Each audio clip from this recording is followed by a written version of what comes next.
মোল্লারহাটে অসহায় পরিবারের জমিনের উপর দিয়ে সড়ক নির্মাণের অভিযোগ, প্রাণনাশের হুমকি। বিস্তারিত দেখুন মোল্লারহাট প্রতিনিধি আল হাফিজের পাঠানো তথ্য ও ভিডিও চিত্রে। বাগেরহাটের মোল্লারহাট উপজেলায় খাস জমি থাকা সত্ত্বেও এক অসহায় পরিবারের নিজস্ব জমির উপর দিয়ে জোরপূর্বক পাকা সড়ক নির্মাণের অভিযোগ উঠেছে। আমি একটা অভিযোগ করছি।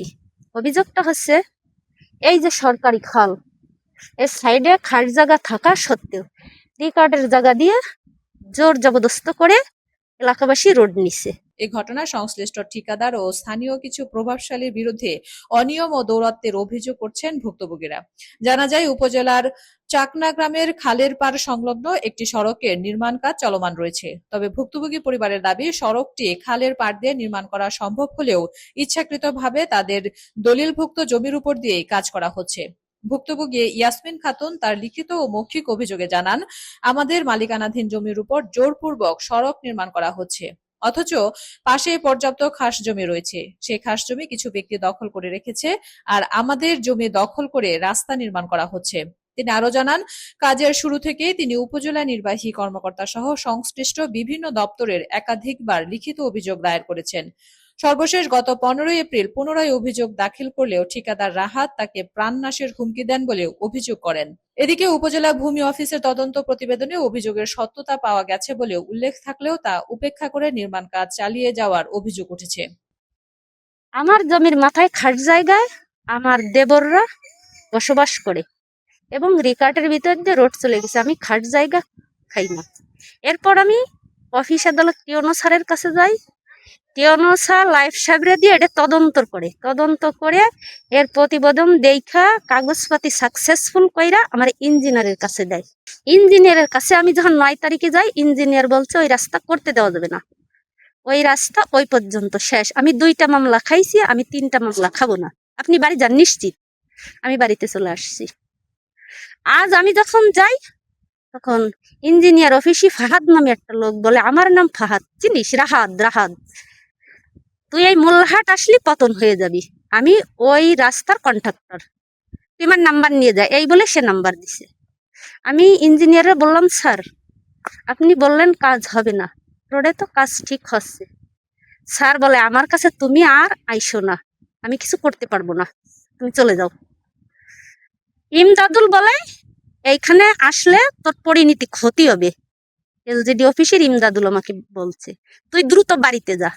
তখন আমি ওইখান থেকে পিওনো স্যারের কাছে চলে গেছি। পিওনো স্যার আমার কাগজপাতি দেখে বলছে, ইঞ্জিনিয়ার এই কথা কি করে বললো? তার সত্য জমি থাকতে সে এই কথা কি করে বললো? আপনি দ্রুত কিসে চলে যান, আদালতে চলে যান। আমি বলছি, স্যার আমার আদালত করার মতো সামর্থ্য নাই। আমি অফিস আদালতে 4 মাস ঘুরতেছি, আমার এর অন্য কোনো বিধি ব্যবস্থা থাকলে স্যার আমার সেটা করে দেন। আমার স্বামী অসুস্থ, আমার 3টা মেয়ে সন্তান, আমার সম্বল নেই যে আমি আদালত করব। এখন আমি বিশেষ করে জমিটা যাতে আমি ফেরত পাই, খাস জায়গায় রাস্তা থাকা সত্ত্বেও রিকার্ডের ভিতর রাস্তা না যায়, আমি এটা চাই। বলছে, তুমি আদালতে যাওয়ার আগে দ্রুত থানায় যাইয়ে এটা বলে আসো, রাহাত এবং ইমদাদ কেন তোমাকে হুমকি দিল, এটা বলে আসো, বাড়িতে যেও না, দ্রুত যাও। এটা আমার বলছে, কিন্তু আমি যাইনি।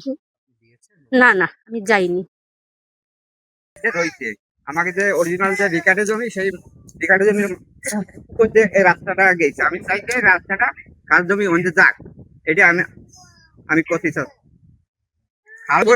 জমি ও 4 পার হলি তোরে তো বুড়ো এরা দেবো, তো কোনো বাজার খেতে আসবে না, এই কথা বলে। মানে তুই 4 পারে যে আসবি, তার কাছে তো বাঁধতে পারবো, তোর এমন কোনো বাবা নাই যে তোরে ঠেয়াবে, এই কথা বলে মানে জনগণের। তাই আমার এ বিষয়ে উপজেলা প্রকৌশলী ফেরদৌস আলম বলেন, বিষয়টি আমার নজরে এসেছে। সঠিক ফয়সালা না হওয়া পর্যন্ত ওই অংশের নির্মাণ কাজ বন্ধ রাখা হবে। ভুক্তভোগী পরিবারটি দ্রুত সুষ্ঠু তদন্ত ও ন্যায় বিচারের জন্য সংশ্লিষ্ট কর্তৃপক্ষের জরুরি হস্তক্ষেপ কামনা করছে। আগের স্যার মানে সামান্য স্যার ইসে পাঠাইছিল, আমি ইঞ্জিনিয়ারকে খুঁজেছিলাম কথা বলার জন্য, উনি ছিল না কালকে। আজ উনি আসেন, যখন আমরাও কথা বলছি উনি বলছেন কাজ আপাতত বন্ধ রাখতেছি। না, আমি ইঞ্জিনিয়ারকে খুঁজছি কালকে, যে আপনি একটু দেখার, কিন্তু ইঞ্জিনিয়ার ফিল্ডে সড়ক আইনে কি স্যার আছে যে রেকর্ডীয় সম্পত্তিতে রাস্তা নেওয়ার নিয়ম এরকম কি আছে কিনা স্যার? ব্যক্তি মালিকানা জমি দিয়ে খাস জমি থাকতে হয় না তো, কারণ তদন্ত আমার করা হয়েছে। নিজের জায়গা। হ্যাঁ ঠিক আছে ঠিক এখন আছে। ঘটনায় স্যার আমার এখানে নিজের আর কি জায়গার করছে, পর্যায়ে যারা ভোগ করতেছে বক্তব্য ওরা হয়তো বা কমপক্ষে আপনার অন্তত 30 বা থেকে কিছু 40 মানুষের শতাংশ, বাড়িঘর স্যার আচ্ছা 30 থেকে এরকম 40% খাস জমি এই যে যারা ভোগে রাখছে ওরাই আপনার এই জমিটা, এই যে রেকর্ডীয় জমির উপর দিয়ে এখান থেকে হয়তো সর্বোচ্চ 7-8 শতক জমি গেছে। ও আচ্ছা, এটা কে জানি ওরা বললো ওদের যে সুবিধার জন্য ওখানে এটা দিচ্ছে, তাই মানে 7-8 কিছু শতকের মানুষ মধ্যে দখল করে আছে। দখল করে আছে। যারা দখল করে আছে তারা এখান দিয়ে সড়কটা দিচ্ছে ওদের স্বার্থে স্যার, ওদের রেকর্ডের জমির উপর দিয়ে গেছে, কিন্তু ওদের যাচ্ছে হলো মাত্র তাহলে বেশি 7 ঝামেলা করলে 10 রাস্তা শতক। বন্ধ থাকবে, রাস্তার দরকার নেই মানুষ আপনাদের বলতে হবে স্যার, এবারে বেড়ে স্যার যাবে। রাস্তা বন্ধ দরকার নেই, রাস্তা না না হয় করার অনেক জায়গা আছে। সময় এরকমই হয়, আদালতে যায় রাস্তা বা